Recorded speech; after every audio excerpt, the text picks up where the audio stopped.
পাকিস্তান বাংলাদেশ ও ভারতের সাথে একটা যুদ্ধ পরিকল্পনা করছে। এই প্রসঙ্গটি নিয়ে আপনাদের সামনে এই মুহূর্তে কথা বলবো। আপনারা জানেন যে ভারত এবং পাকিস্তান চিরবৈরী রাষ্ট্র, তাদের মধ্যে যেন যুদ্ধ সবসময় জারি থাকে। এই মুহূর্তেও কিন্তু ভারত এবং পাকিস্তানের মধ্যে যুদ্ধ জারি আছে, সাময়িক সংঘর্ষ বিরতি চলছে।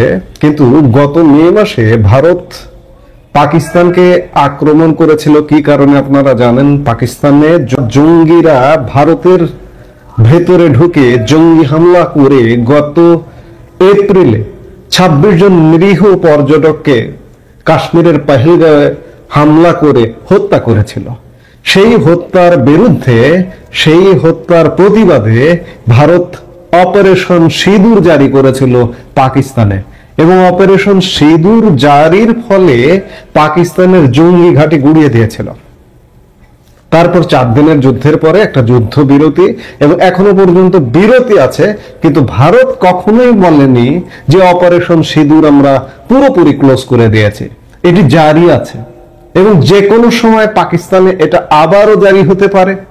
এখন শুধু পাকিস্তান নয়, পশ্চিম সীমান্ত নয়, এখন পূর্ব পাকিস্তান, মানে আজকের বাংলাদেশকে অন্ততপক্ষে পাকরা, পাকিস্তানিরা মনে করছে পূর্ব পাকিস্তান। যার কারণে বাংলাদেশ দিয়ে যত রকমের উস্কানি আছে তৈরি করবার চেষ্টা অপচেষ্টা করে যাচ্ছে। আপনারা ইতিমধ্যে দেখেছেন যে গত 15 মাসে বাংলাদেশে পাকিস্তানি তৎপরতা কি পরিমাণে বেড়ে গেছে। এই 15 মাসে কমপক্ষে 4 ধাপে 4 মন্ত্রী বাংলাদেশে পাকিস্তানের এসছেন, একজন সচিব এসছেন, পররাষ্ট্র সচিব, এবং সামরিক কর্মকর্তারাও এরকম প্রায় 4-5 ধাপে এসছেন। অর্থাৎ 10-এর অধিক পাকিস্তানিদের বাংলাদেশ সফর হয়ে গেছে, এবং বাংলাদেশকে তারা কিন্তু এখন পূর্ব পাকিস্তান মনে করছেন। 55 বছর পরে ভাবছেন যে আমরা বাংলাদেশ পুনরুদ্ধার করেছি। এমনকি পাকিস্তানের কথাবার্তায়ও আপনারা এই আভাস পেয়েছেন। আপনাদের মনে আছে নিশ্চয়ই, গত বছর 2024-এ আওয়ামী লীগ সরকার পতনের ঠিক পরে পরে পাকিস্তানের পররাষ্ট্রমন্ত্রী এবং উপপ্রধানমন্ত্রী ইসহাক দার কি বলেছিলেন? তিনি বলেছিলেন যে আমরা হারানো ভাইকে ফিরে পেয়েছি। তারা আসলে হারানো ভাই কোনটা, সেই পূর্ব পাকিস্তানকে ফিরে পেয়েছে এটাই মনে করছে, এবং যার দরুন তারা ঘন ঘন বাংলাদেশ সফর করছে এবং বাংলাদেশ নিয়ে নানা রকম পরিকল্পনা করছে। এবং বাংলাদেশে এই মুহূর্তে একটি ভারত বিরোধী সরকার আছে এবং পাকিস্তানপন্থী, এবং বাংলাদেশকে ধ্বংস করবার কারিগর যারা, তারাই এই মুহূর্তে ক্ষমতায় আছে। আপনারা জানেন যে আমরা যে মুহূর্তে ভিডিওটা করছি সেই মুহূর্তে হয়তো পাকিস্তানি একজন শীর্ষ জেনারেল সফর করে ঢাকা ত্যাগ করেছেন। 4 দিনের সফরে এসেছিলেন পাকিস্তান সশস্ত্র বাহিনীর জয়েন্ট চিফস অফ স্টাফ কমিটির চেয়ারম্যান জেনারেল শাহির শামশাদ মির্জা। এবং শাহির শামশাদ মির্জার সফরে আপনারা দেখেছেন প্রত্যেকটা কর্মকাণ্ড উস্কানিমূলক। এর মধ্যে আপনারা খেয়াল করেছেন যে বাংলাদেশের প্রধান উপদেষ্টা ডক্টর মোহাম্মদ ইউনূসের সাথে একটা সাক্ষাৎ করেছেন। সেই সাক্ষাতের ছবি প্রকাশিত হয়েছে। সেই ছবিতে আপনারা নিশ্চয়ই দেখেছেন যে প্রোটোকল আছে একটা, একজন রাষ্ট্রপ্রধান বা সরকার প্রধানের সাথে একজন আর্মির জেনারেল বা সরকার প্রধানের থেকে, সেটি যে দেশেরই হোক না কেন, নিম্নতম কর্মকর্তার একটা প্রোটোকল আছে। এই যে দেখুন ছবিটাতে প্রধান উপদেষ্টা ডক্টর মোহাম্মদ ইউনূসের সাথে করমর্দন করছেন। প্রোটোকল বলে মাথায় ক্যাপটা থাকবে না, হাতে বগলে লাঠিটা থাকবে না, প্রোটোকল এটাই বলে। কিন্তু জেনারেল শামশাদ মির্জা কি মনে করছেন যে এটি পাকিস্তানের একটা প্রদেশ এবং আমরাই তো পাকিস্তানটা চালাচ্ছি, সেনাবাহিনী পাকিস্তান চালাচ্ছি, আমাদের অধীনস্থ ডক্টর মোহাম্মদ ইউনূস তেমনটাই মনে করছেন বলে তিনি প্রোটোকল মানেননি বা প্রোটোকল মানছেন না। এই সাক্ষাৎকালে একটা মেলাডবদ্ধ বই হস্তান্তর করেন ডক্টর ইউনূস এই জেনারেল শামশাদ মির্জাকে। আর্ট অফ ট্রায়াম্ফ নামে একটি শিল্পকর্ম সংকলন, যেটি 2024 সালের জুলাই বাংলাদেশের অস্থিরতার সময়ে যে সমস্ত গ্রাফিতে আঁকা হয়েছিল তার ছবির একটি সংকলন। এই বই এর আগে তিনি বহু বিদেশি অতিথিদের উপহার দিয়েছেন। তবে পাক জেনারেলকে এই বই উপহার দেওয়া শুধুমাত্র কূটনৈতিক শিষ্টাচার নয় বলেই মনে করছেন ভারতীয় গোয়েন্দারা। ভারতে এটা নিয়ে একটা ব্যাপক প্রভাব পড়েছে। এর কারণটা হচ্ছে যে পাক জেনারেলকে উপহার দেওয়া বইটি আর্ট অফ ট্রায়াম্ফের নতুন সংস্করণ। আর এর প্রচ্ছদে বাংলাদেশের একটি মানচিত্র রয়েছে।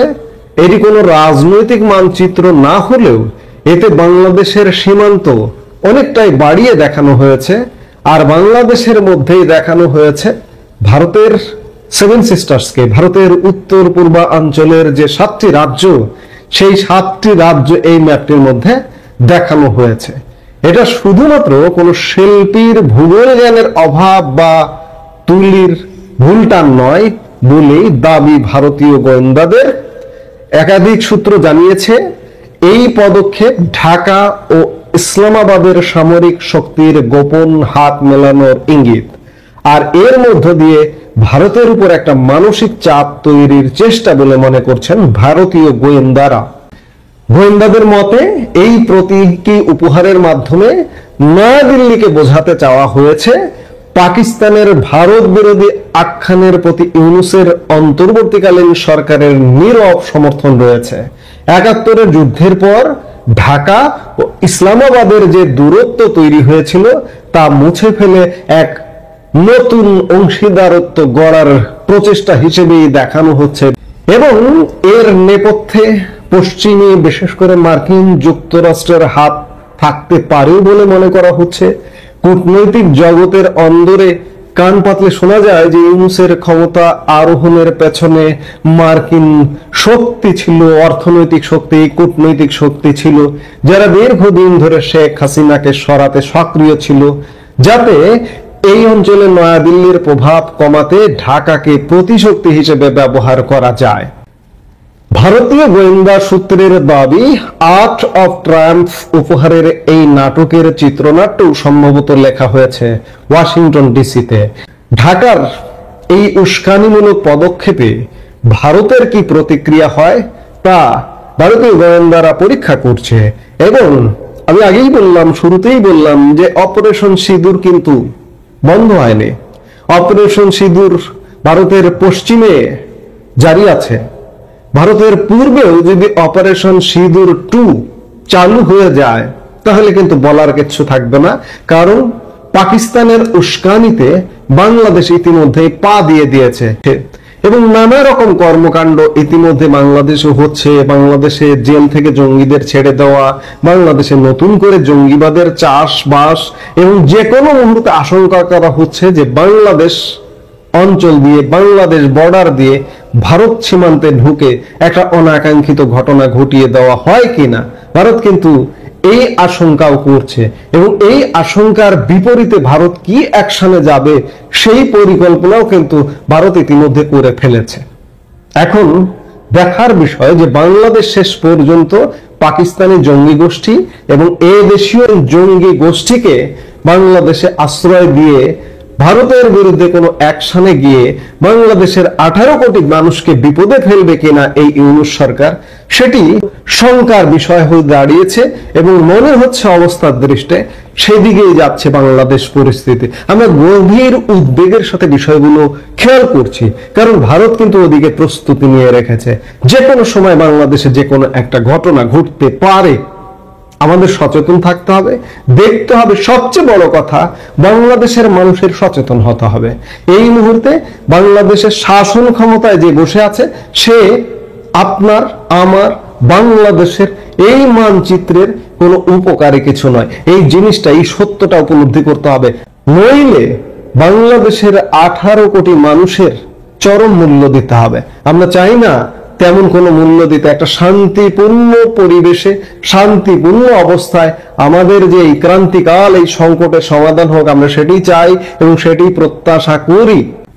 উচ্চ আদালত কি স্বাভাবিক ধারায় ফিরতে চাইছে? আবার সরকার তার কি রাশ টানতে চাইছে?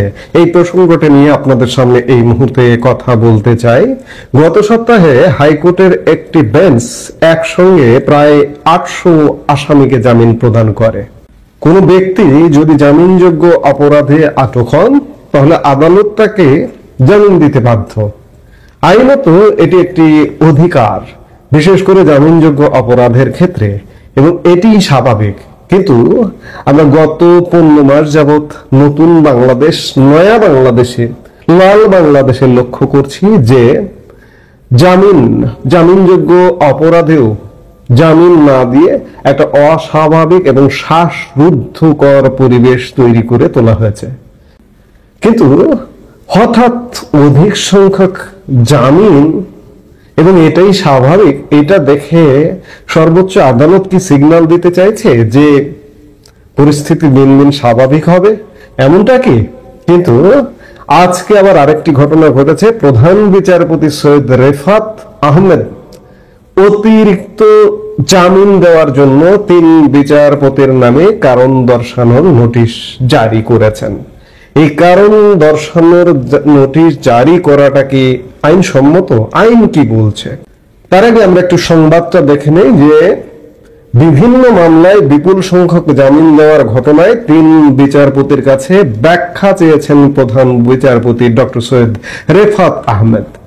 মঙ্গলবার গণমাধ্যমকে সুপ্রিম কোর্টের স্পেশাল অফিসার মোয়াজ্জেম হোসেন এই তথ্যটি নিশ্চিত করেছেন।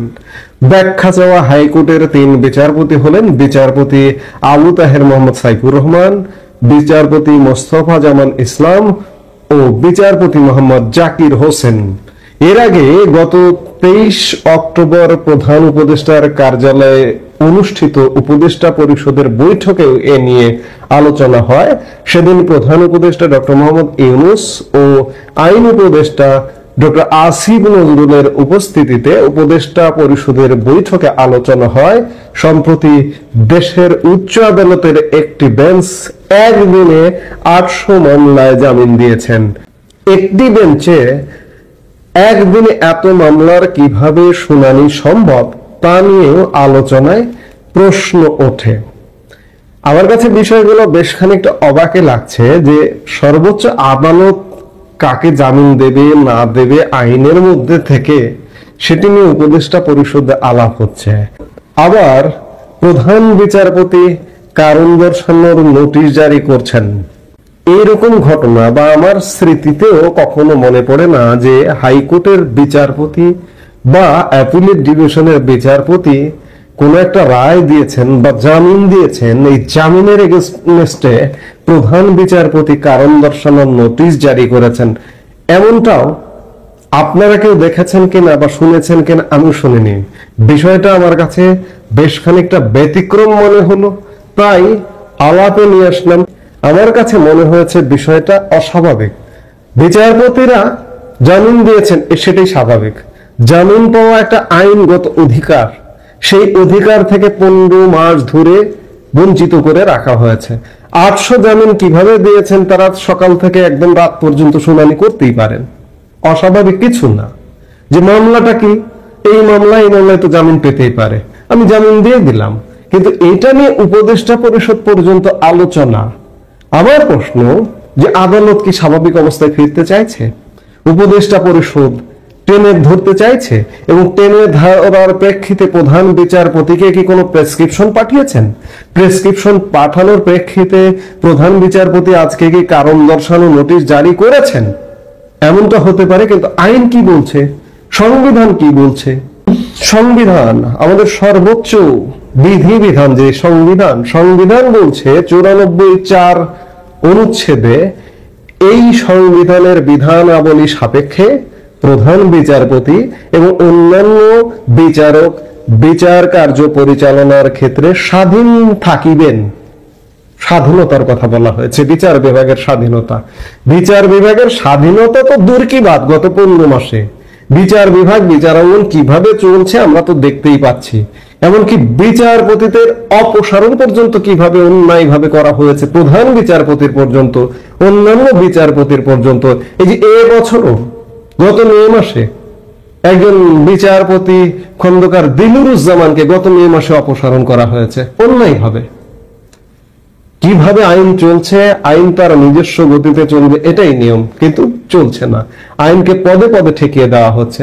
আবারও আদালতের রাশ টানার জন্যই প্রধান উপদেষ্টার সাথে বৈঠকে উপদেষ্টা পরিষদে আলোচনা হচ্ছে, সেখান থেকে প্রধান বিচারপতিকে প্রেসক্রিপশন পাঠানো হচ্ছে, আবার প্রেসক্রিপশন অনুযায়ী প্রধান বিচারপতি কারণ দর্শানো নোটিশ জারি করছেন। আসলে বাংলাদেশ স্বাভাবিক চলছে না। আইন অঙ্গন স্বাভাবিক চলতে চাইছে, কিন্তু স্বাভাবিক চলতে দেওয়া হচ্ছে না। আবারও রাজটানবাড়ি একটা প্রচেষ্টা। যাই হোক, এইভাবে রাজ টেনে কতদিন থাকবেন বা কতদিন চলবে সেটি বড় প্রশ্ন।